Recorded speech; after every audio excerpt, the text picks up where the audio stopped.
Hello everyone, this is प्रखर from Kanpur. क्या आपको जेके मंदिर के बारे में ये बातें पता है? तो मैं सबसे पहले सर्वोदय नगर का भीषण जाम को पार करते हुए फाइनली मैं मंदिर पहुंच ही जाता हूं। अगर आप शाम के समय जाते हैं तो आप टू व्हीलर से जाना प्रेफर करिएगा, और क्योंकि आप कानपुरिया स्टाइल में साइड से होते हुए आप जाम को जल्दी पार कर लेंगे। अगर आप फोर व्हीलर से जाते हैं तो ट्रैफिक होने के कारण आपको थोड़ा जाम में फंसना पड़ सकता है और आप मंदिर देर से पहुंचेंगे। तो जेके टेम्पल का जो पूरा नाम है वो है जुग्गीलाल कमलापति, जो कि उनके फाउंडर पिता और बेटे के नाम से रखा गया है। पिता जुग्गीलाल और बेटे कमलापति के जो नेम के इनिशियल्स हैं उनको शॉर्ट में जेके कहते हैं, और मंदिर होने के कारण इसको टेम्पल, तो ये बना पूरा जेके टेम्पल। ये जेके ट्रस्ट के सिंघानिया फैमिली द्वारा बनवाया गया है। इसका निर्माण 1953 में शुरू हुआ और 1960 में इसके पट सभी श्रद्धालुओं के लिए खोल दिए गए। 2025 में अभी इस मंदिर को पूरे 65 वर्ष पूरे हो चुके हैं। सबसे इंटरेस्टिंग चीज़ इस मंदिर का जो डिज़ाइन है वो प्रसिद्ध वास्तुकार चंद्रकांत सोमपुरा ने तैयार किया है। चंद्रकांत सोमपुरा, जो कि अन्य प्रसिद्ध मंदिर जैसे कि सोमनाथ और अक्षरधाम का भी डिज़ाइन उन्होंने ही किया है, तो इस मंदिर का निर्माण उन्हीं से करवाया गया है। तो मैं बता दूं, अगर आप लोग कानपुर से हैं तो आप कहीं से भी आ सकते हैं, जैसे कि Rama Devi, Nayaganj, Chamanganj, VIP road, PPN, civil line, Kalyanpur. अगर आप बाहर से आ रहे हैं तो ये कानपुर सेंट्रल से केवल 5 किलोमीटर दूर है। आप मेट्रो या ऑटो से भी आ सकते हैं।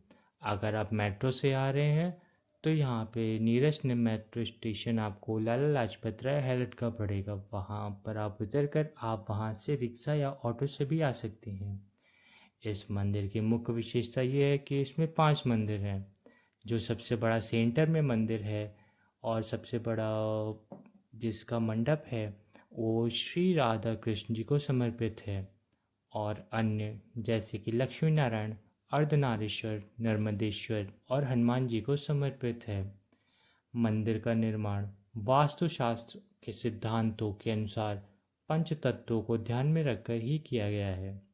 मंदिर के आसपास गार्डन और झीलें हैं और बहुत सारे फुब्बारे होने के कारण इसकी सुंदरता में चार चांद लग जाते हैं। मंदिर की बनावट और वास्तुशास्त्र के सही तालमेल के कारण यहाँ पॉजिटिविटी और भी ज़्यादा बढ़ जाती है।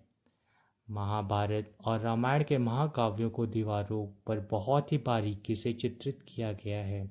अगर आप ध्यान से देखेंगे तो वो चित्र आपसे महाभारत और रामायण के बारे में आपको बताने की कोशिश करेंगे। हर खम्भे और गुंबद पर नक्काशीदार चित्र और डिज़ाइन है। यहाँ का जो शैंडलियर झूमर है वो इतना बड़ा है और लाइट पड़ने पर बहुत ज़्यादा चमकता है। मंडप बहुत बड़ा और ऊंचा होने के कारण प्रकाश, हवा और वेंटिलेशन पर्याप्त मात्रा में होता रहता है। अभी जन्माष्टमी में यहाँ पर कृष्ण लीला और सांस्कृतिक कार्यक्रम का आयोजन किया गया है।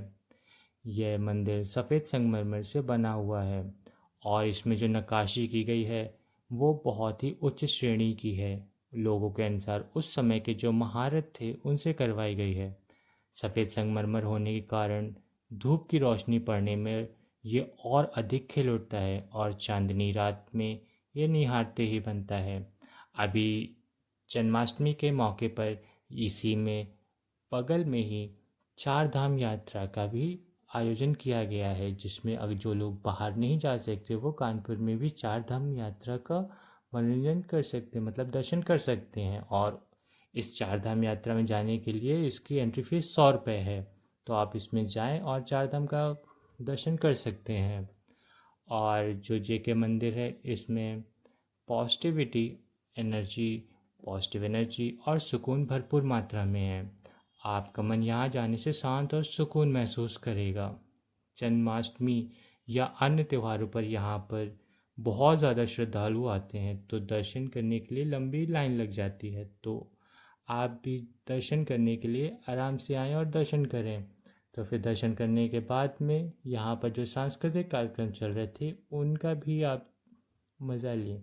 और फिर इसके बाद में ही सामने उसके जो ग्राउंड है वहाँ पर आप देख सकते हैं कि मेले का भी आयोजन किया गया है। ये सबसे पहले जो है ये 360 डिग्री है। फिर उसके बगल में ये मिक्की माउस है, जिसमें जाना तो हर किसी का ख्वाब होता है, चाहे छोटा हो या बड़ा हो।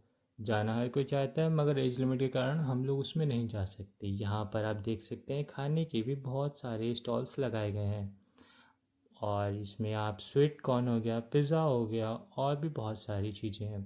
तो यहाँ पर आप देख सकते हैं और भी चीज़ें जो हैं, गृहस्थी का सामान या फिर और भी चीज़ें जो हैं। मुझे सबसे अच्छी चीज़ यहाँ पर लगी मेले में कि ये बुक स्टॉल। यहाँ से मुझे द एटॉमिक हैबिट्स की मुझे बुक परचेज़ करनी थी, तो वो मुझे यहाँ पर रीज़नेबल प्राइस पर मिल गई। फिर हम लोग इसी में आगे बढ़ते हैं, तो इसी में और भी सामान जैसे कि विमेन एसेसरीज़ हो गया, या फिर वुमेन का ज़्यादातर यूज़ करने का सामान है।